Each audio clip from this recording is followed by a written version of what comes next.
that use mask, maintain social distance and wash your hands regularly.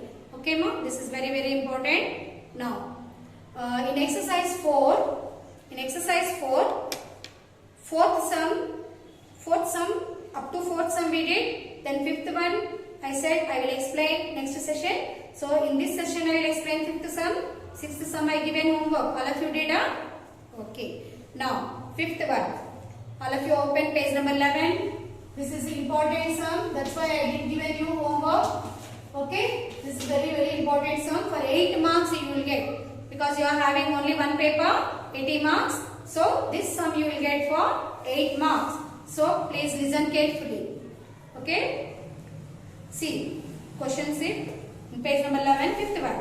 A merchant on selling rice earned a profit of rupees 10 per bag of basmati rice sold and a loss of rupees 5 per bag of non-basmati rice. Means a merchant is having basmati rice and non-basmati rice.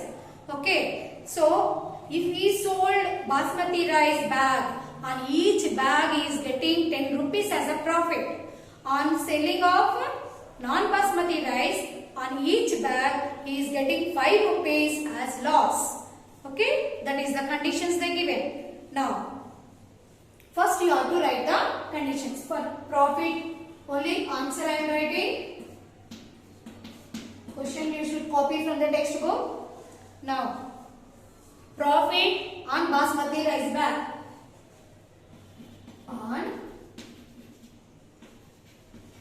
On basmati rice profit,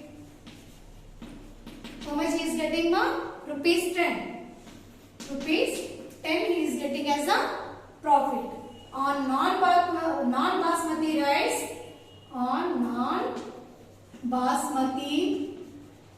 rice, loss he is getting. Loss is equal to rupees 5 he is getting as a loss. Okay. Now 2 bits are given. First bit, see. He sells 3000 bags of basmati rice and 5000 bags of non-basmati rice in a month. What is his total profit or loss in that month? So on the whole transaction he is getting loss or profit, we have to find. See, he sells 3000 bags basmati rice. So number of basmati rice bags.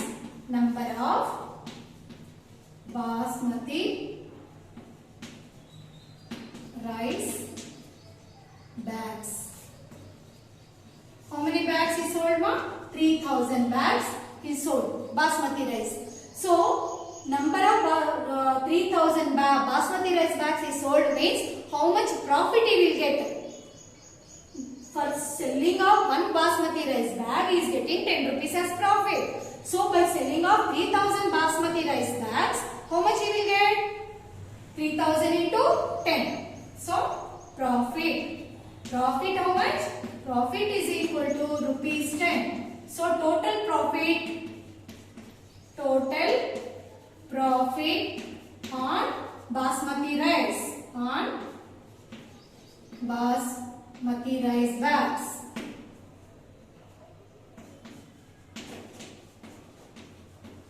How much you will get? 3000 into 10.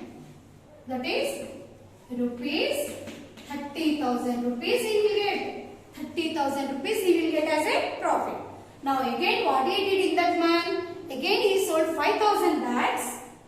Number of non-basmati rice also he sold. Number of non-basmati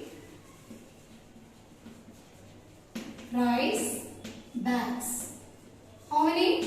5000 are there. So on selling of each non-basmati rice he is getting 5 rupees as loss. So loss is equal to rupees 5. Now total on 5000 bags, how much loss he will get? Total loss is equal to 5000 into 5.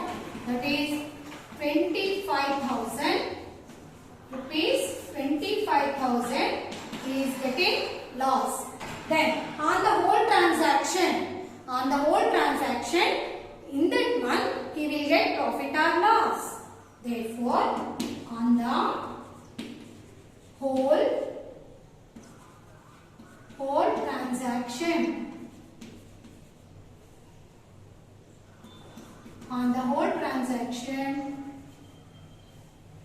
he will get profit or loss. He will get what he will get now? Here how much he got? 30,000 minus 25,000. 30,000 minus 25,000 become 5,000. So therefore on the whole transaction he will get 5,000 rupees as profit. Okay, this is 5,000 rupees. On the whole transaction he will get 5,000 rupees as profit.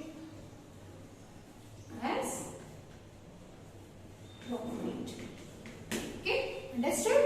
So first what is given you ought to write. After that how many number of basmati rice bags are there. Then total profit on the basmati rice.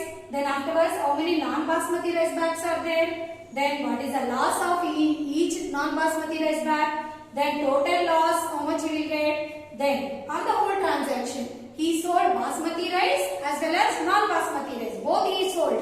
So on the whole transaction means profit and loss. Both you have to calculate and you have to do that one. 30,000 minus 25,000. You will get 5,000 as the profit. Understood?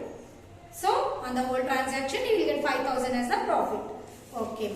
Now this exercise 4 is finished. Now integer properties. Properties of integers we will see. Now understood now? Now properties of integers.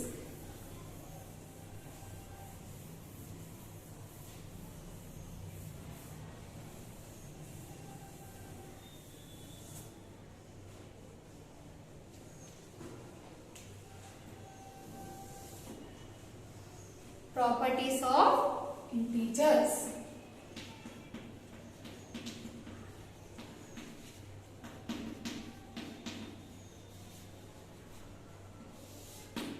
The set of integers contains positive numbers, negative numbers along with 0. That is the set of integers.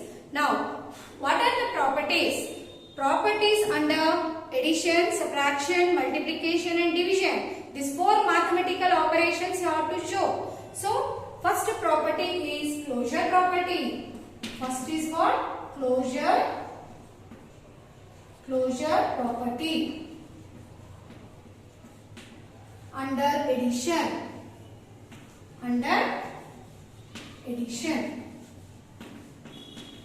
So, closure property under addition. What is meant by closure property? If you add any two integers, the sum is also become an integer. That is the closure property. That is A plus B is equal to C. Now take any two integers, either positive or negative, your wish. Now 2 plus minus 3. One positive, one negative I am taking. Now what the answer I will get? 2 plus into minus minus 3. 2 minus 3 is minus 1. See, 2 is a positive integer, minus 3 is a negative integer. If you add it, the 2, you are getting minus 1. So the sum is also a negative integer. So closure property satisfies under addition in integers. So after that, what you can write? It is satisfies or it is closed. Therefore, it is closed, or you can write it is satisfied also. It is closed or it is satisfied. Satisfied. It is closed or it is satisfied. Now, this is closure property under addition. Now, this we can call it as A bit. Okay. Now, B bit. B bit, same closure property under subtraction. Under subtraction. 4 mathematical operations you have to apply for each property under subtraction. Same properties you will be studied in 8th, 9th classes also. Now, subtraction. A minus B is equal to C. If you subtract any two integers, the difference is also become an integer. So, take any two integers, that is 3 minus minus 4 I am taking. One positive integer, one negative integer I am taking. So, what answer I will get? 3 minus into minus plus 4. 3 plus 4, 7. Understood? So, when you take one positive and one negative integer, you subtract it, then what the answer you are getting? Positive integer. So, either it may be a positive or negative, both will be in the set of integers only. So, it is satisfied. Therefore, it is closed or it is satisfied. Anything you can write. Like this, you have to show all the properties. Now, under addition, subtraction over. Now, C bit is under multiplication. Now, this is C bit under multiplication.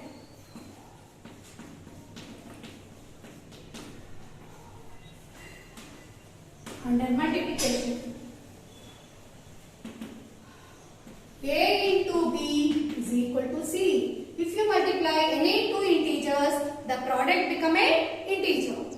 Now, here I am taking 2 into minus 3. One positive integer, one negative integer. So, what the answer I will get, ma? Plus into minus. Minus 2 3s are 6. Negative integer. So, if you multiply any two integers, either positive or negative, or both are negative, or both are positive, anyway, you can do, you will get an integer only. Either it may be a positive or negative. Both will be lies in the set of integers. Understood? So, therefore, it is closed. It is closed. Okay? It is satisfied. Now, last one, under division. Under division, it is satisfied or not? That we will see. This is C bit. Now, this is D bit. Under division. Under division. That is A divided by B is equal to C. A divided by B is equal to C. If you divide any two integers, the quotient become a integer. 6 divided by 2. 6 divided by 2, how much will you get, ma? 3. Both positive integers I took. If I divide this, positive integer only I got. Now suppose if I take negative integer, minus 8 divided by minus 2. If I take minus 8 divided by minus 2, what I will get? What I will get? 4 plus 4 I will get. Okay. Suppose one more example also I will take. 8 divided by 3. If I take 8 divided by 3, I am getting quotient. Yes, I will get the quotient, but it is not a perfect division. Remainder you won't get the 0. See here, if you divide 8 by 3, 3 2s are 6. Again 8 minus 6, 2 you are getting. Point 0, 3 6 are 18. Again 2 will come. Again 0. Again 8 3 6 are 18. It will be repeat. No? Okay. You won't get remainder as 0. So it is non-terminating repeating decimal. Non-terminating means you won't get 0. Repeating means it will be 6 6 6 6 6. It will be repeat. That's why it is a non-terminating and repeating decimal. Now, so 8 divided by 3, how much you are getting? 2.66666, so on. Okay, this is satisfied or not? This is not satisfied. Why? Because in set of integers, what it has? Positive integers, negative integers, along with 0. But here I am getting decimal. Decimal numbers are there in the integers. No. So that's why, therefore, here it is satisfied. But you have to see all the conditions. Not only convenient division you are taking and doing means it is not good. You have to take another numbers which is not getting 0. So that also we have to see. On the whole, what we can write? It is not satisfied. It is not closed, or it is not satisfied. Okay, ma? Now, how many properties we learn? Under this closure property, under 4 mathematical operations: addition, subtraction, multiplication and division. Okay? These 4 operations we learn. Okay, now closure property under these 4 operations over. Now second property is commutative property. Commutative property under addition, subtraction, division and multiplication. How we show the closure property? No? Similarly, you have to show the commutative property also. That is the second one. First one is closure property. Under 4 operations we did. Now, second one is commutative property. Commutative property under addition. First operation is addition we are taking. Okay, ma'am? What is mean by commutative property? Commutative property means if you take any 2 integers, if you add it, if you change their positions also, if you change the positions of that, you are getting both sides same answer. That is a plus b is equal to b plus a. Example, for example, if I take 5 plus of minus 7, one positive integer, one negative integer I am taking. So now I want to change the places. First a value is 5. Here now I am taking b value first. B value minus 7 plus a value second I am taking. Here a plus b. 5 plus of minus 7. B is minus 7 plus 5. Now 5 plus into, here bracket is nothing but into I said now. So plus into minus, minus 7 is equal to minus 7 plus 5. Now 5 minus 7 how much you are getting? Minus 2. Here minus 7 plus 5 minus 2. Both sides you are getting same answer now. So it is satisfied or it is closed. It is closed. So commutative property is closed under addition in integers. Okay. Now this is called it as A bit, ma. Now B bit. B bit what? B bit is under subtraction we will see. Same commutative property only under subtraction. Under subtraction it is satisfied or not? Now A minus B is equal to B minus A. A minus B is equal to B minus A. That is, take any 2 integers. 2 minus 3. 2 minus 3. Here B is 3 minus 2. Now 2 minus 3 how much? Minus 1. 3 minus 2 how much? 1. Both sides you are getting the same answer. Here negative integer, here positive integer. Both are not equal, no? So therefore it is not satisfied or it is not closed. Okay. Okay. In this session it is enough. Now what is your homework? Means same properties what I said under closure and under commutative. These all you have to write. You have to write in the classwork and read once. Next properties will continue in the next session.